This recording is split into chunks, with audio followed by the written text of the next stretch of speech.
Welcome to this episode of Two Tall Guys Talking Sales, where today's discussion turns the seemingly mundane task of vacation planning into a master class on aligning sales strategies and growing your company. This episode starts to set up our big episode 100 conversation, which will be coming in a few weeks. Kevin and Sean will explain how clear, communicable goals and streamlined processes can be the difference between wandering aimlessly and effectively reaching your sales destinations.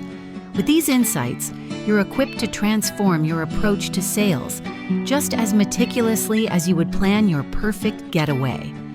Sean, can you kick us off? It's summertime. And whenever I think of summertime, I don't know about you, Kevin, but I think of vacation. I think about going somewhere fun with my family, enjoying some time together. But that's a challenge. It's always a challenge because there's all these logistics and all these things we have to do, but it all depends on our destination. So the first thing that we have to do when we go on vacation is to figure out where are we going on vacation. And that, by essence, drives all of the incidentals that we have to take care of to make sure that we can go that location. If I was going to Hawaii, I'm not anytime soon, but if I was, that'd be fantastic. I wouldn't be taking car all the way there. I can't drive to Hawaii. I live in Cincinnati, Ohio, so I can't drive all the way to Hawaii. I actually have to take either a boat or a plane. I'm probably not going to take a boat, so I have all these logistics I have to deal with. And the same is kind of true in sales. If I have a goal of getting to a certain revenue amount in the year or in the month or in the quarter, I have a goal, and that goal depends on where I'm at and what my strategy is to get there. Now, it's been my observation that just about everybody has a strategy, but a lot of times they haven't voiced that strategy to others. Not everybody's on board with the strategy. They don't know what's going on. And just like when you're planning your vacation, you kind of have to make sure everybody understands that we are going to get on a plane on this date, on this time. We are going to have to get in the car at this time. Otherwise, we're not going to get there. And by the way, make sure you pack the sunscreen or pack the winter coats or pack the skis or whatever the case may be. And you have to figure all that out. Sean, I think there might be a business correlation baked into your vacation analysis. I love it. We're talking sales strategy here. It's the fully baked and aligned process for how we attract, serve, and make lifelong customers. Right? We're talking about sales strategy. What's interesting is this is the run up to our 100th episode and what we call the one of the top 3 most important things that every business owner should consider.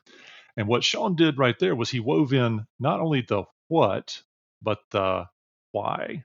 The what is the business plan that is documented and aligned to, but the why is because you need to know where you're going. And I for one, even though we're tall and we could probably swim fast, we can't swim that far. If we're going to Hawaii, we can't swim that far. So I love the idea that having a goal, go to Hawaii, and a strategy, fly, and some tactics, pack sunscreen, talk to the team, pack the meals, rent the hotel or condo.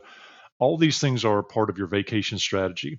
And what Sean and I found in our combined 70 years worth of sales leadership experience is that people spend more time thinking about their vacation than they do about their sales strategy. And that's a miss, but it's one that we can quickly and simply fix.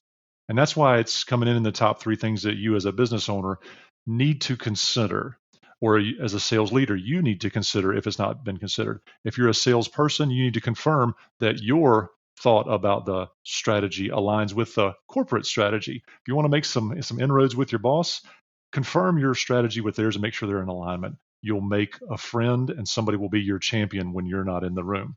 So we started this discussion talking about vacation and related it to sales strategy. Sean and I want to convey how a simple approach to strategy is the way to get started or the way to get aligned. Now, I'm using some keywords here. Simple does not mean easy.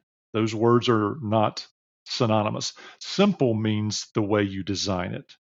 I have a problem and a challenge of overcomplicating things. So I always have to be thinking about simplicity.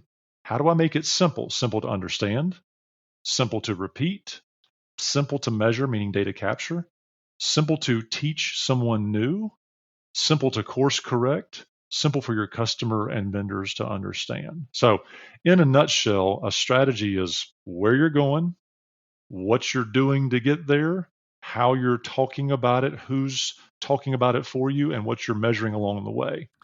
Absolutely. So the goal has to be the very first thing that you come up with on your strategy. Where do you want to go as a company?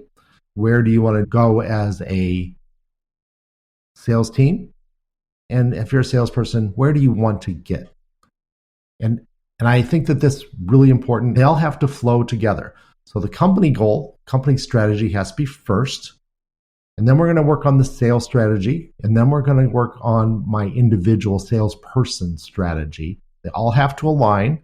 So don't be mad at your salesperson, Mr. VP of Sales, if you don't have an articulated sales strategy to give him or her. Don't be mad at that salesperson when they don't have a good strategy either, because one's got to get the other. So let's talk about at a high level the simple things that you can do to knock some of this out. And once again, simple does not mean easy. Doesn't mean that you're actually going to get it right the first time you try it. But there's a few things that you just have to do. And the first thing is everybody has to agree in the company, how big are we going to be? How much revenue are we going to bring in this year, next year, this quarter? What is the goal for the company? Because if you don't have a goal, then you don't need a strategy. So let's work on the goal first. I can't do that here for you in this 15 minutes.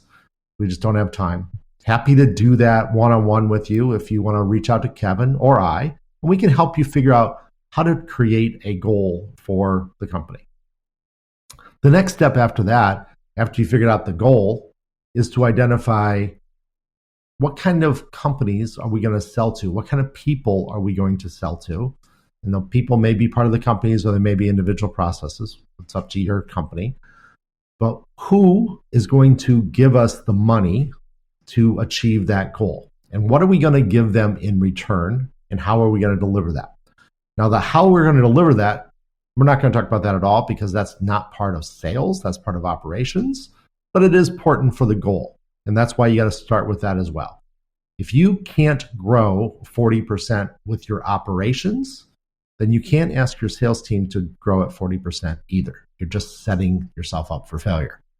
So the goal has to be all encompassing and has to include all those other things. Once we figure out the goal, let's figure out who is going to give us the money for that. How many transactions do we need to do to make that happen? What's your average size of transaction? And how are you going to make those operations go? And then figure out how we're going to grow that number. And that figuring out how we're going to grow that number, that's the beginning of the strategy. That can often be the most daunting question. How? Too many times we see people say, I want to grow. Let's just use simple math for the moment. I want to grow from and to, from a 10-person company to a 20-person company, from a 1 million to a 2 million, from a 5 million to a 50 million. It's the how that gets everyone tripped up. And it's important for us as sales leaders. And Sean and I have done this a lot of times. We've done it for all those size companies and smaller and bigger. The issue becomes with how open are we to change and how aligned are we to changing, which is the strategy part. That's where we get and repeat the sales system. And Sean loves it when I say this. If you don't have a repeatable sales process, you don't have a repeatable sales process. Meaning, if you can't do it and repeat it and systemize your success, you can't expect anybody behind you. That's the importance of having a successful strategy. It's kind of like a roadmap. If they move the interstate every 18 months, it'd be hard to create a map for that, right? That's why they don't. They give you the reliable path from A to B, or the reliable flight path from airport A to airport B, because it's systemized. People know what to expect. Other planes around you know what to expect, people in your organization. So all that to say this, when you're thinking about growing and you've set that goal, you say, well, shucks, if I want to grow 2x, what's my average transaction size? So if you have $1 million revenue per year business and your average transaction is $5,000, $10,000, $100,000, quickly you can take that average transaction size, divide that into your revenue number, and know how many transactions you need to have. And if you want to double that, you need a pipeline that supports that. So is everybody in agreement that, hey, if I need to do 2x the work, does that mean I hire additional sales people, or I look to go upstream and sell bigger but fewer projects, or I go downstream and sell more, less expensive projects? These are the kinds of issues you'll need to tackle as you're setting the strategy. You may decide to be a price fighter. You're going to chase the bottom dollar. Sean and I, you'll never hear us go on record as saying, hey, you should cut your price. You should give a discount. That will not come from our lips. What you will hear us say is get really intentional with who you're marketing to and how you're marketing to them. That's that finding the ideal client, where you win, where you lose, competitive analysis. All these things that are components of a strategy get fleshed out first. If you're struggling with this, start with the goal. Move to the dollars piece of that for where you're growing. An example I had of that the other day is I was working with a customer. We were talking about their types of buyers. So you can think about your market. If you're in the commercial construction, are you building the one standalone unit out parcel? Are you building the big box? Are you building something with tilt-up walls? Or are you building all three? If you're building all three, they have different price points. How many of each do you need to sell to hit your goal, your 10-year goal, your 5-year goal? When we start thinking about how many of each, and then who buys those, and then how they buy, and you reverse engineer their buying process, you begin to understand, does my strategy fit the outcome that I'm shooting for? Because if I'm only talking to really, really big brands about really, really big retail stores, and I've got a construction crew of 3, it's going to be real difficult to produce the building that those big retailers want at scale, because there's just not enough people. You have to figure out where you fit in your sales cycle and market. If I go back to that analogy we started out with of the vacation, one of the things that my very organized daughter does when we go on a family vacation, and my wife has learned this as well, so she starts to do this when we go on vacation, is creating a shared list, creating a shared document that we all see. It might be in Apple Notes, it might be in Google Docs, whatever the case, whatever tool they happen to use at the time. But we have a shared document that says, this is where we're going, this is when we have to arrive, and then all the details start to flow out from that. And I want to encourage you, especially if you are the CEO listening to this, but if you're not the CEO, then you can walk in the office and say, hey boss, you should do this. I want to encourage you to start writing it down. I want you to have a document that is your sales plan playbook. Now, a lot of people talked about a sales playbook, or they'll talk about a sales plan. I actually talk about a sales plan playbook. I think you need to have one document. It's very, very complete. It identifies who you are, your message, your value that you bring to the market. That's the very first thing it does. And then it starts to identify the target markets that you're going to go after and the way that you're going to approach those markets. And then it's going to start identifying who within those markets you're going to talk to. So what kind of companies and maybe what kind of people are in those target markets that you're going to go after.